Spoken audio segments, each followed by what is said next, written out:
Hello. In episode 29, series 3 of Heirs for Architecture, Neelkanth Chhaya, architect and scholar, and until 2013, Dean of the Faculty of Architecture at CEPT in Ahmedabad, India, discusses notions of modernism, postmodernism, appropriation and hybridity in post-colonial Indian architecture. Heirs for Architecture, a podcast about architecture, buildings, urban culture and space. Hello and welcome to another episode of Heirs for Architecture. I'm talking today to Professor Neelkanth Chhaya. Professor, would you introduce yourself? I don't think I can do you justice. Oh, well, I'm sure you could, but, I am an architect. I've been in Ahmedabad for over 35 years. I have been teaching also at the CEPT University for 26 years. And I was born in Kenya and brought up there. And I came to India to do my architecture studies at CEPT, in fact. Was there a lot of people in the Indian diaspora in Africa that went back to study in India? Yes. You see, in Kenya, there was only one university at that time. And by the time I finished schooling, it was quite difficult to get into the university. Also, you had to be a Kenyan citizen, which I wasn't.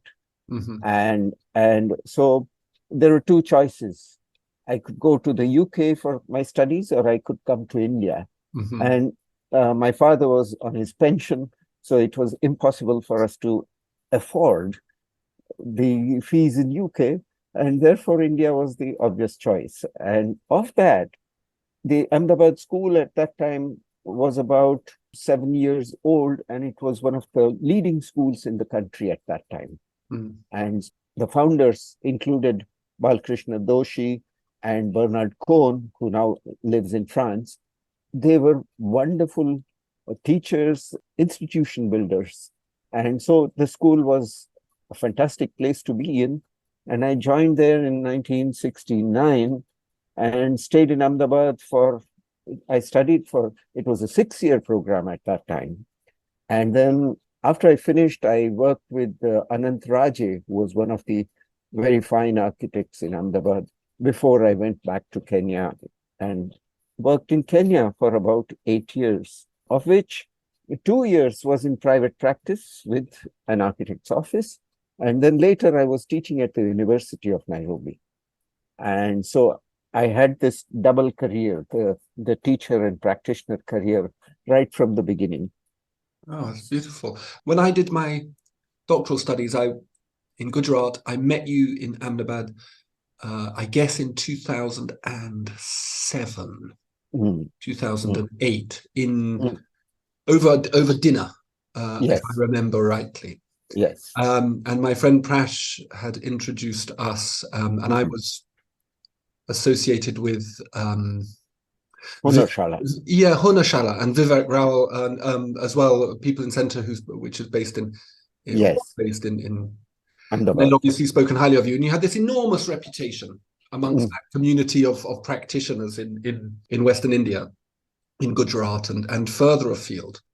Even when I mention I have a PhD student from Delhi at the moment, she's very aware of you as well. So you have this kind of star power, which is quite an interesting. Where do you think it's a great pity, really, because I hate the idea of stardom. But where do you think this star power, what do you think is behind this? I mean, other than your great charm, incredible good looks and immense intelligence, where do you think this comes from? Well, I suppose I'm very friendly to students, and I am able to be part of their thinking process, which is something which a lot of students hang around even now. Even though I'm not teaching regularly in the architecture school, still I am continuously in contact with students who want to discuss their project, or who want to discuss this or that or the other, looking at their career and so on. So this is something which I think it comes from having grown up in a family where everybody used to take care of each other, and our house was always full of outsiders. This is your house in Africa, in Zim? Yes, Yes, that's right. Kenya, sorry. Yes, yes. No? In India, we have a saying which is Atiti Devo Bhava. That means the the unexpected guest is your God, The unexpected guest is your card. is your God. Is your God. Oh, isn't that beautiful? Yes. So the idea of hospitality as the basis of your being is really something that is to me very very wonderful thing, and I would like to follow that as much as possible.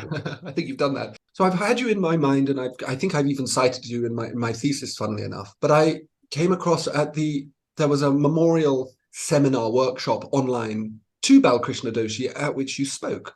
Yes. What was your association with Doshi over the course of your career? I mean, obviously his work, and you can't draw a line around someone like Doshi's work very easily, but there is this kind of strong emphasis on indigenous identity and the vernacular.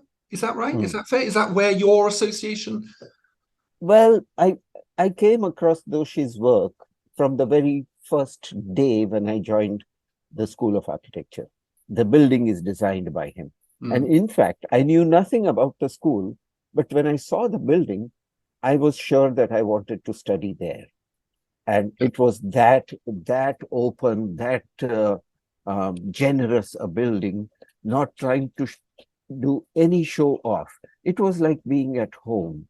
And I think the quality of Doshi's work in many of his works is the sense that there is a sort of openness. There is a kind of continuity. There is an inclusivity. There's something where everything, including his modernist heritage. I mean, having worked with Le Corbusier and having known Khan and worked on his behalf in Ahmedabad, though she had both these. On one side was the very down-to-earth, earthy kind of sense for materials, sense for details, which gave his work a kind of warmth and a kind of significant effect on you when you entered it. And so in a way, yes, it can be said that his work is much influenced by the folk and the indigenous traditions of India. However, he was constantly in touch with all the developments that were happening all around the world. So he was friends with people like Aldo van Eyck or George Candilis or anybody you can name, Tange, they all were friends with Doshi. And so he was part of that international group of people who were trying to say, okay, modernism did something with technology, but how are we going to deal with the idea that people inhabit buildings? And if people inhabit buildings, the sense of production of the building is on one side, which is our task, but on the other side is how do we make places which people find easy to accommodate for different kinds of purposes. And there the indigenous comes in, because if you walk on an Indian street, and I'm sure, Ambrose, you have had that experience, that you're constantly adjusting to so many things that are happening all the time. And in any space, in any building in India, though it might be marked for some particular use, we often change the use as and when the occasion requires it. And therefore, that quality that, well, space is something to be used, architecture is something that supports the life of communities, and that it is a kind of something like our clothes, where we wear loose clothes so that we can move around easily. We never wear shoes. I mean, we didn't used to. And if you walk without shoes and you walk with slippers or any other kind of footwear, then your walk changes. And in the same way, architecture also has that quality of how shall I call it, a malleability. a kind of ability to take many things. So Doshi's architecture is characterized by that. Yeah, for sure. It is, and you've raised a number of things that I think are really, really important. I mean, I don't just want to talk about Doshi. I want to talk about your thinking too, but I would love to sort of, and when I emailed you and I made some of these suggestions around topics that I was particularly interested in, particularly the idea of an Indian modernity. But you came back to me with all of these questions around the idea of post-colonialism, post-modernity. So what you've said about Doshi seems to me you're setting him as a counterpoint in a way, or perhaps an evolutionary development of the Corbusian ideas, and perhaps even the Louis Kahn ideas of a kind of India, what modernity is for India, which I find really fascinating. And I wondered if you could talk a little bit about this idea and this post-colonial moment in which India has been finding its own identity once again, once it has been left alone, kind of thing. Yes. So if you look at modernity as it occurred in India, many parts of Africa, even some parts of other parts of Asia, we have a double allegiance in a way. Because we were trying to build in a way in which we were saying, this is ours. We wanted a sort of continuity with the ways of life and the ways of building that we had in our own geographies. Of course, our climate was very different, but also our ways of living, of using the daytime, of using nighttime, of being what you do in the early morning or what you do in the evening. All of those had distinct patterns, which we wanted to integrate. On the other side, we were looking at what the European architects had done, and we found that there was a potentiality there of making an architecture which was not only an architecture which belonged to the rich or to the powerful, but which could have a usefulness for all kinds of people. For example, in the area of housing, but in many, many ways, modernism, one of the aspects of modernism which appealed to us greatly was that it talked about ordinary people, not just about the elite, at least in its early stages. If you look at the constructivists, if you look at Bauhaus in its earlier days, if you look at Corbusier's work, many of them were thinking about how do you provide for so many people. And so our modernism, our learnings from modernism were connected to that strain of modernism. But there is another strain of modernism which was to us somewhat insulting, in the sense that one of the things in the European, or at least 19th and early 20th century accounts of history in Europe, they talked about the arrow of time as being a line, and there was progress. So you moved from one state to another, to another, to another, to another. And there were then primitive peoples, or there were less evolved societies, and there were more evolved societies, which we found to be somewhat not very happy, a kind of a box into which to fit. And though we love our primitivism, and we do enjoy the sense that we can not be efficient, we do enjoy that sense. So the idea of progress and the linear arrow of time went completely against the grain, because if you look at our ways of writing history, those ways look at the kind of simultaneity of events, and that there are hundreds of ways in which people respond, and all of those are trying to be relevant to particular contexts, but that does not mean that one is more evolved than the other. And so, in that sense, the whole tradition of history was jarring to us. And so we didn't want to be modernists in the sense that we want to be at the top of the progress line. Though there is a part of Indian modern architecture which also, as a matter of national pride, wants to show we are as good as anybody else. But that is the lesser phenomenon. And I think if you look at the colonial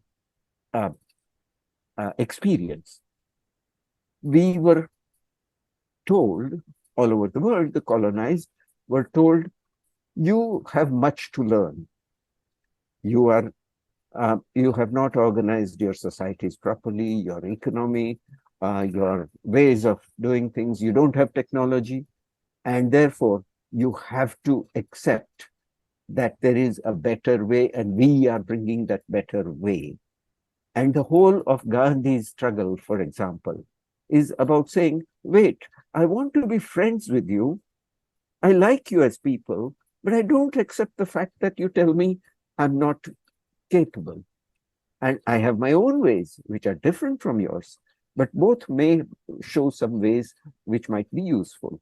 So there is a different notion towards modernity in India. I think also in some parts of Africa, because I worked in Kenya also, I know that we had the same questions. What is a Kenyan architecture, or what is an African architecture? And there were so many aspects which I could compare in parallel. And I see that people in Japan were doing that before us. People in South America were trying to do that, though in South America, the European notions were well entrenched. But still, there was a notion that there must be some other ways of working.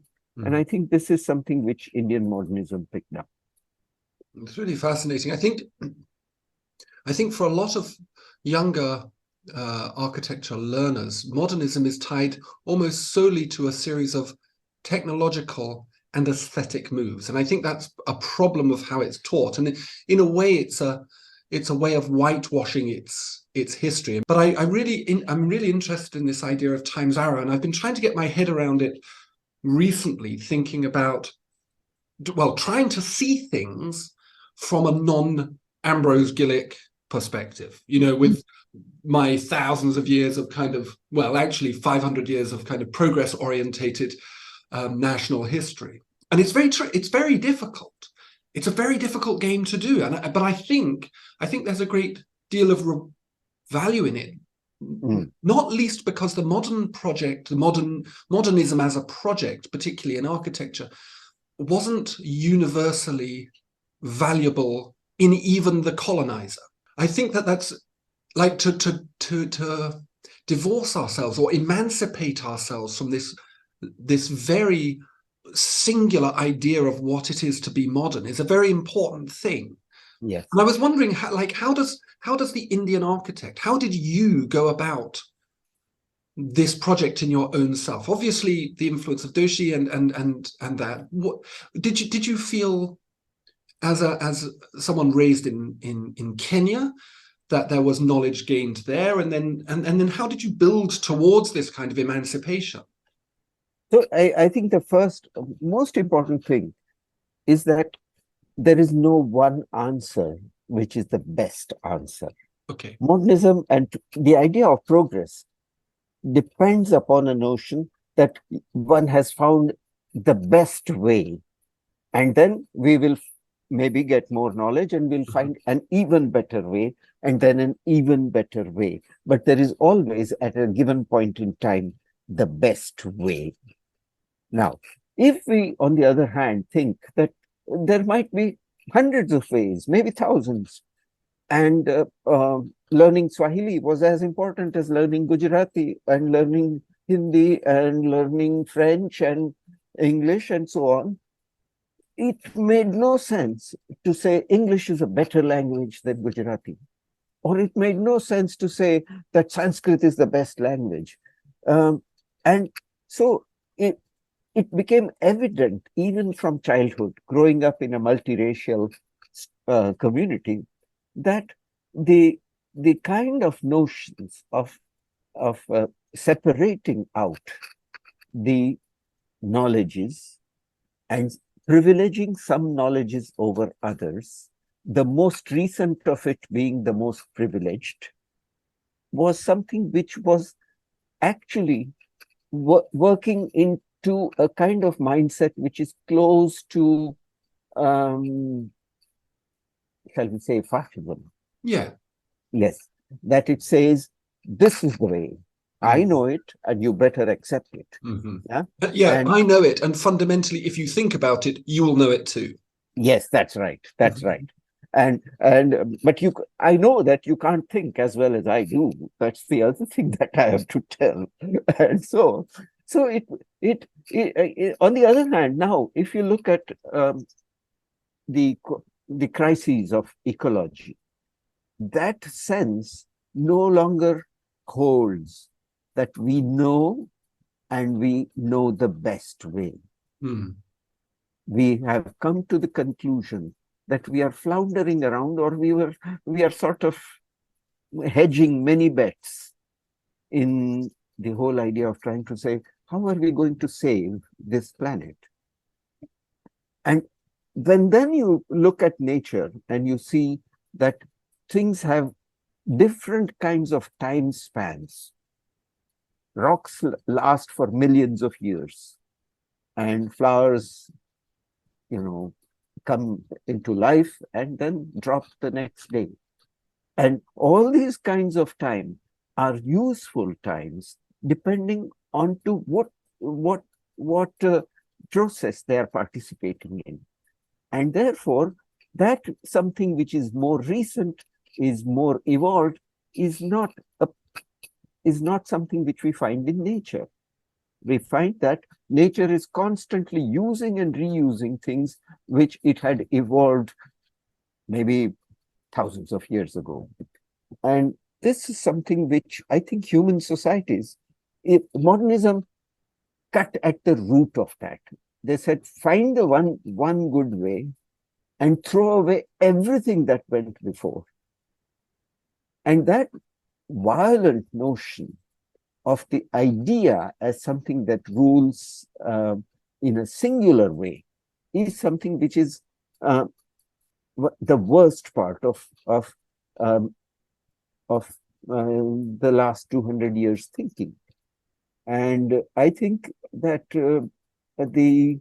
maybe there are many other kinds of ways of looking at knowledge. And we now discover that some of the knowledges which so-called primitive people have are superbly attuned to their environment, to their conditions, and they are able to tell us things about animals, about fish, about plants, which we didn't know about.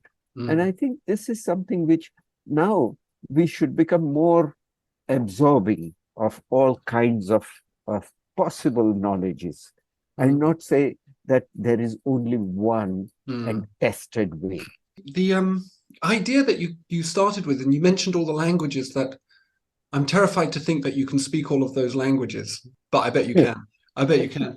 I find that a very interesting idea, that it's the imposition of a singular sort of language in modernist architecture as a language that has a certain grammatical, syntactical, and lexical form that's acceptable, that then gets applied everywhere. And what you seem to be suggesting is that we need to kind of step away from the language of modernism, which is very singular. And doesn't evolve it's a very strange one, isn't it? I read something recently where someone was talking about, I think it was, I can't remember which architect it was, but they were talking about their architecture as being extremely similar to modernism that was produced 100 years ago. Actually, if you actually step back from it, aesthetically, formally, spatially, very little evolution has occurred in this one area. Yeah. That, funnily enough, we think of as the most progressive form of architecture. Mm, And then yes. you've got all of this kind of indigenous modernity, which is taking on things in most subtle ways, taking that language of modernism, inflecting it with its own accents, its own patois, its own kind of new Yes. words. Yes. So that's why the architecture of Finland really fascinates us, because that was one culture. From the 1930s, Aalto was trying to make buildings in his own way, and still competing with all the modernists. So if you look at the Pioneer Sanatorium, you got a almost a Bauhaus project. But if you look at the plan and how it adjusts itself to the land and to the light and to the landscape and views and so on, he's already doing something quite different. And that you find much more happening in Pietila's work. And Reima Pietila did some of the most, shall we say, impolite works of architecture, because the patois that he was evolving came from the forest in a way. And I think this you can see all over the world. People are trying to break out of the singularity of language, not in the sense of the postmodernist way, which said, oh yes, let's pick up things from history, or let's cut buildings and fix them in different ways. Not that. It's a genuine thing which says, wait, I don't have the tools to make an industrial product. I don't have those materials. I don't want to use those materials because my other materials are so good. Let me try and work with that. And already, even if my plan forms begin with a modernist geometry, already it starts changing. And I think the rhythm of the languages, rather than the vocabulary, it's the rhythm of those languages which becomes truly an indigenous modernity. And that I think you can see in all kinds of works all over the world, where you see, okay, I'm sure this is not in Europe, and yet it's modern. And it doesn't involve sort of simply sticking on bits that make it look. No, that's the worst bit. It really is. It really is. You sent me this beautiful essay. I don't know if you've published it yet, titled "Things That Affect the Works of Architecture: When?" question mark. Yes. And it's a lovely piece of writing. Thank you. Start with a Rilke poem, which is one I didn't know. Why Rilke? Like, where does Rilke come into your thinking? Well, Rilke has an ability to say something without completely fixing it, jamming it into one ideology. That's one. Also, his feel for nature is so fragile and yet so strong. And in that sense, Rilke has been a very huge inspiration for many of us who speak Gujarati. In the Gujarati language too, Rilke's poems are thought of as very great poems. So it's very interesting. Rilke has had a huge impact on literature in India. Isn't that interesting? And in translation? Sometimes in translation. Of course, in translation into English is available to all Indians, or most Indians who read, also read English. So, but into the local languages as well, I know that in Gujarati there are some translations, and I know that perhaps in Bengali there must be. So that because his feeling tone is very similar to Indian poetry. Yes, yes. When I read his work, I'm struck by it. It's obviously modern poetry, but it's not modern in that sense of a lot of other work being written at the same time, which finds itself lost within concepts and language. And I mean, great poets like T.S. Eliot and Ezra Pound and people like that, whose work you can, it's so complicated. Yes. Yes.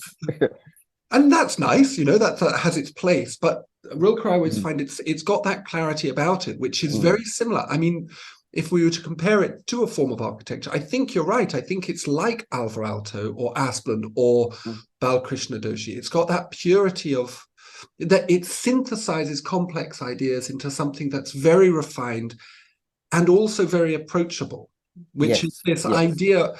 So this is a very heavy kind of levering in of an idea, but there is that kind of sensibility in this architectural work that you're talking about. Where, go back to what you said earlier, there's a desire to make an architecture for the ordinary person, the everyday experience of the ordinary person. Yes, yes. And so, go on. Just like Rilke's writing, the Japanese haiku is also something which just hints at an idea and lets you suddenly realize it. And some of Rilke's shorter poems are like that. And I think this is something which you find in architecture. You will find that there will be in India, in the tradition, there will be sort of moments in which suddenly light or shadow works in a certain way, or the view that you get from somewhere as you turn a corner suddenly opens up into something. This becomes a kind of a aha moment, and this we try to ingrain it into all our works, because we do feel that it's not the total structure, but it is the savoring of moment after moment after moment, which is really the appreciate it's the aesthetic experience, is not just the totality, which sometimes comes towards the end. There are, for example, theater traditions in India where the theater performance goes on for 27 days, every night for 27 nights. And it's so slow. And yet, in every night's performance, there are 3 or 4 moments which are like, wow. Same thing happens in music. When we listen to Indian music, you have to listen for hours. And at times it sounds so repetitive. You're almost in a kind of, what do you call it? A daze. Yes, a trance. But then suddenly something happens and you alert, awake again. And I think this kind of quality is in Rilke. Yeah.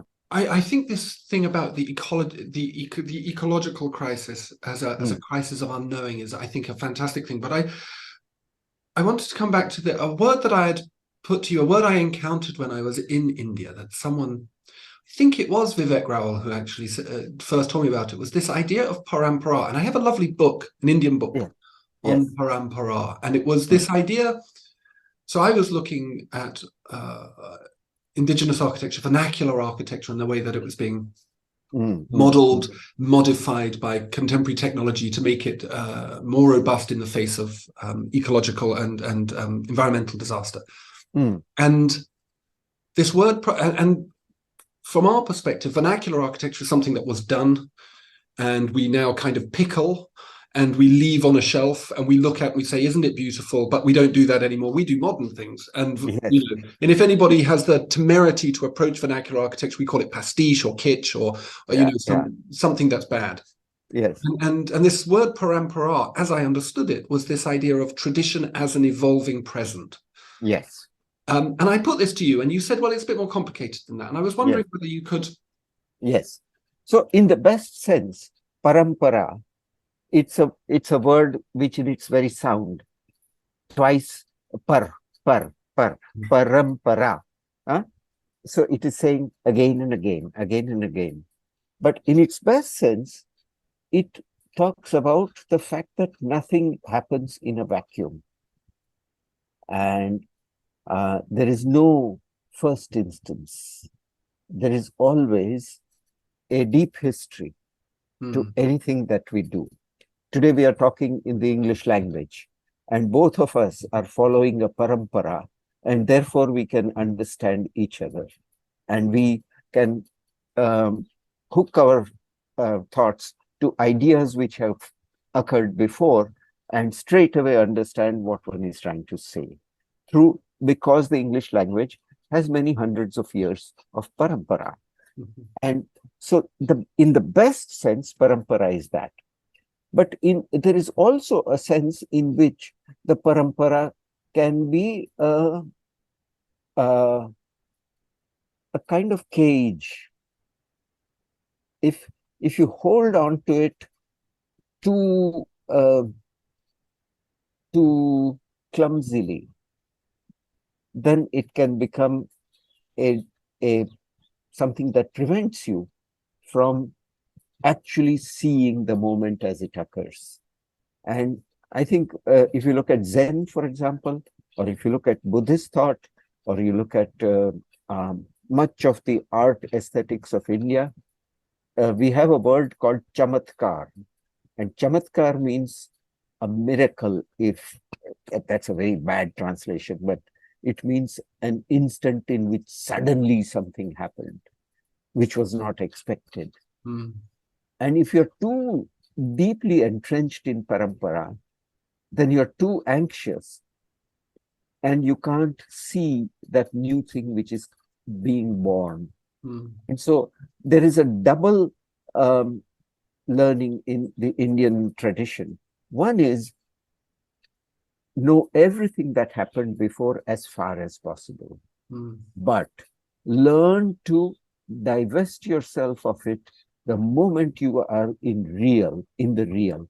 The real is something which cannot be held in any framework. Now, with that, then the parampara word becomes very, very complex. But it's a very fine, it's a word which, of course, can be misused in order to force people to behave in certain ways or to follow certain customs, traditions. For example, I can say, caste is a part of my parampara. And then that looks at a tradition which ought to have died out. Yeah. As I understand that human beings or all kinds of life have equal right to be dignified. I must put away that idea of caste the moment I realize that. So in that sense, this has been something which has been misused also at times, but it must always be balanced by the openness to sudden realization. So has that idea of the potential tyranny of parampara, has it always been, have people always been conscious of that possibility? I mean, obviously you can't speak for all time, but no. has it been something that's been within that literature, that kind of... Yes. Yeah, there is, if I might put it that way, there is a kind of Protestant literature in India.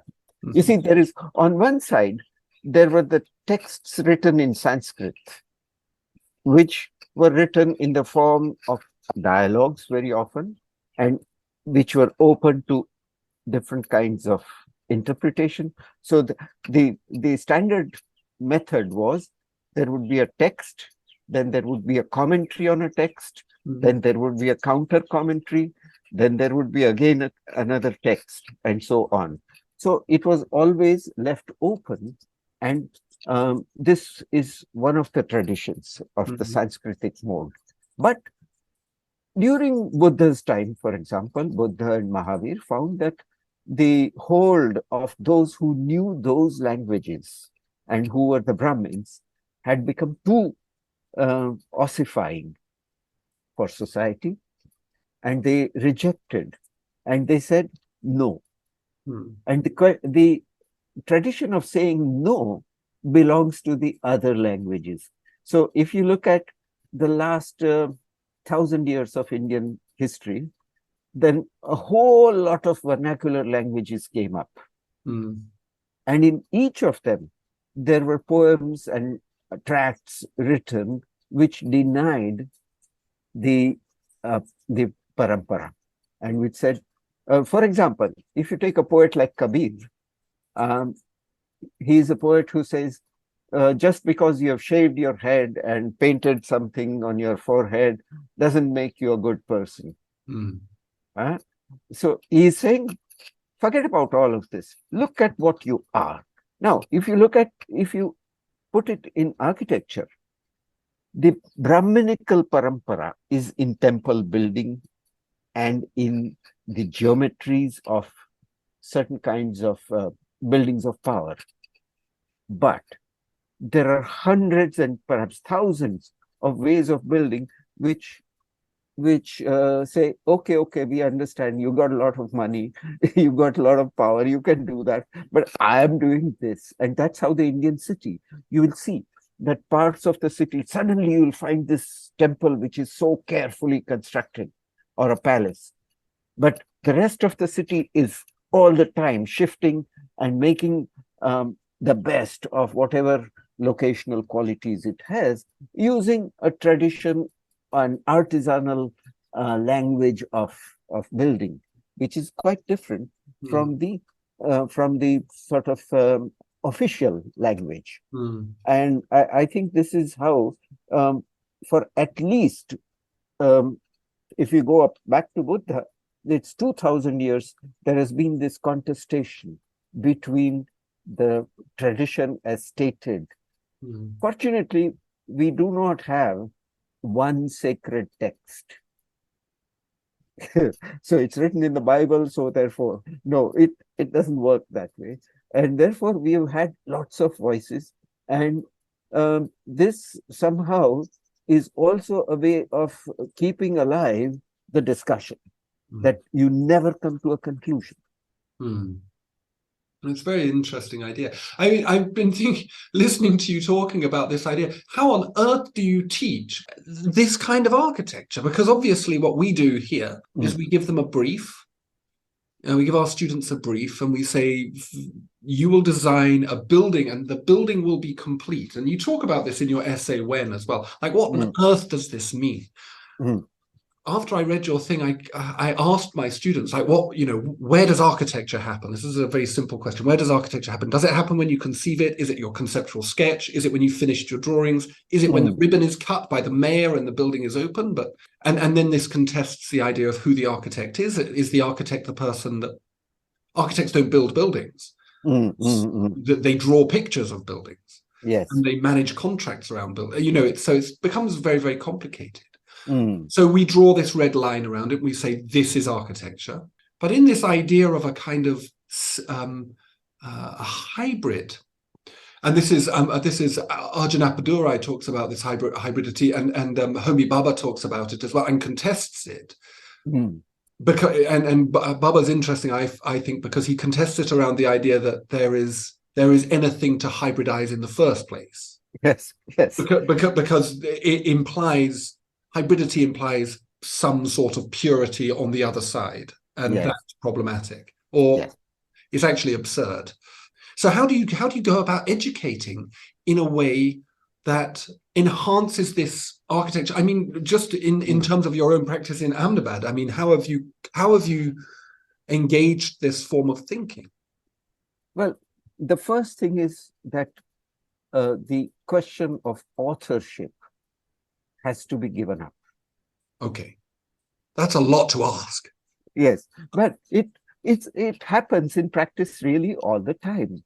And then you either feel very sad that they didn't accept my ideas, or then you say, oh, these people, they have no understanding, but they're paying for it, so I have to do it. There can be a negative way of looking at it. I have, on the other hand, always enjoyed the fact that the guy on the other side who is going to pay me my fees is actually a thinking person. Mm-hmm. I once had a client who said, I don't know anything about this. Please make whatever you think is good. And I gave up that job immediately because it is in the continuous. So when does architecture come into being? Well, not in the first idea, not in the middle period, not in the development of the design. It actually is continuously transforming itself. And several years into a building's life, you go back and you see that they have started using it in a way in which you could never have thought of. Mm. And this is very amazing. At times you feel very bad about it, but at times you are really fascinated that, wow, this is something which I didn't think about, but they've found a way. So I think that the question that there is a single mind which makes architecture is one of the hurdles.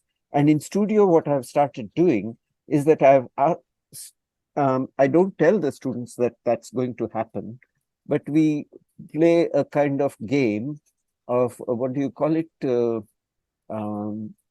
Anyway, it's a game in which your design suddenly, without notice, goes to the next student. And a few days later goes to one more student. And finally it comes back to you after having passed through 5 hands. And you say, oh hell, what have they done to this? And then you again start working and you start realizing that you are, and the students who are less egoistic find this very enjoyable. And the students who have a sense that, oh, I know, and I want to be the designer, they find it extremely anxiety creating. But but some ways have to be found where we give up this this kind of a desperate hold on ideas. Mm-hmm. And for that, there are so many techniques.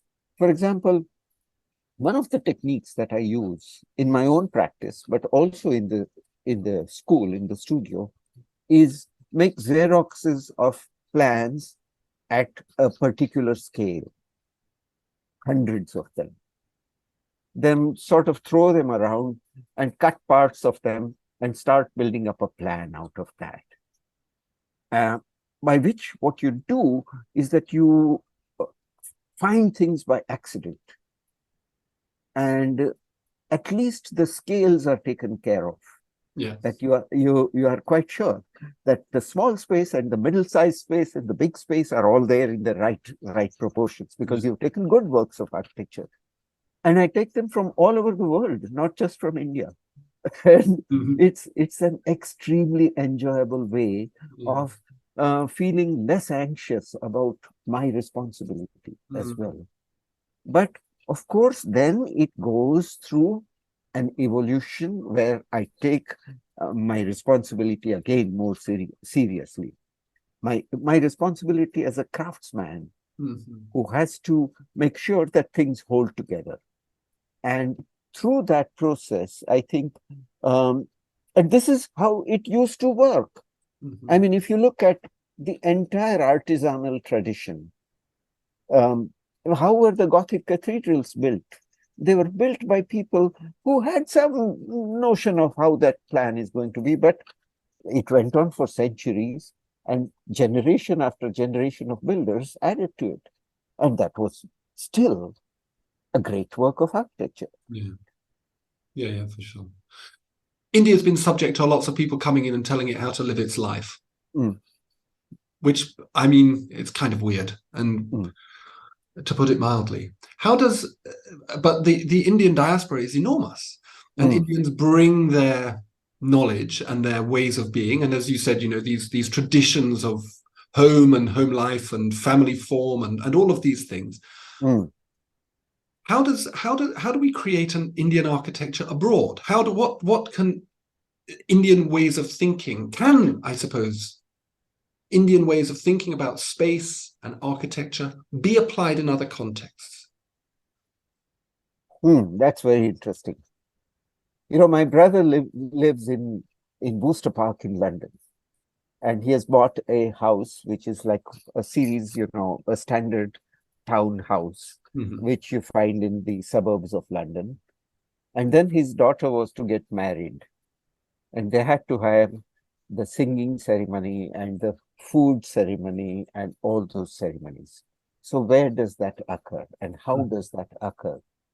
And the best thing was to go into the garden and make a tent under which all these things could happen.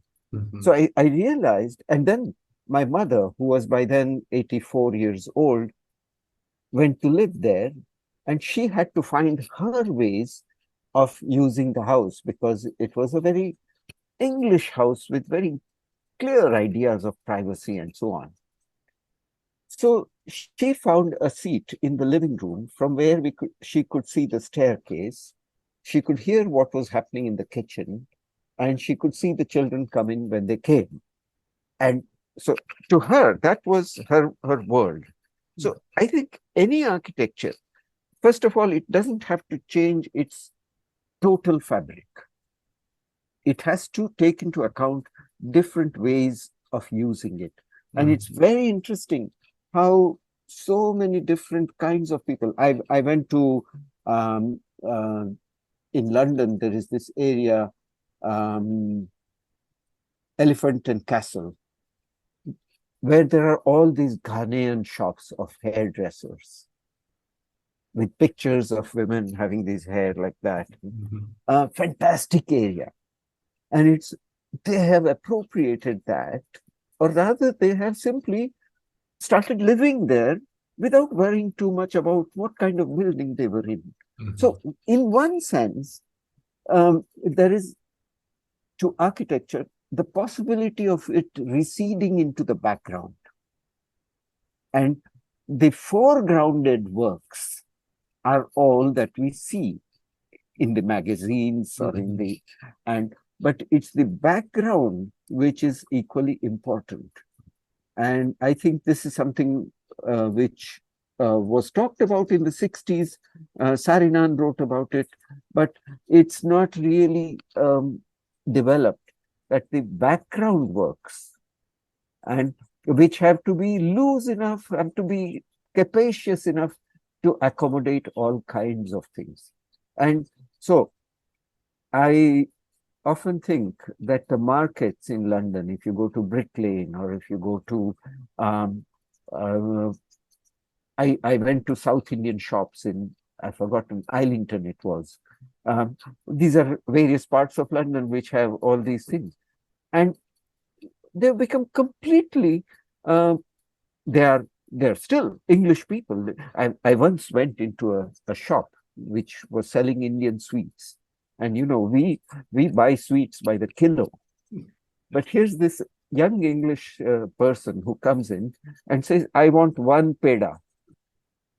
And this fellow just takes out one, puts it on a plate and gives it to him, and that's 50 pence or something, whatever it was.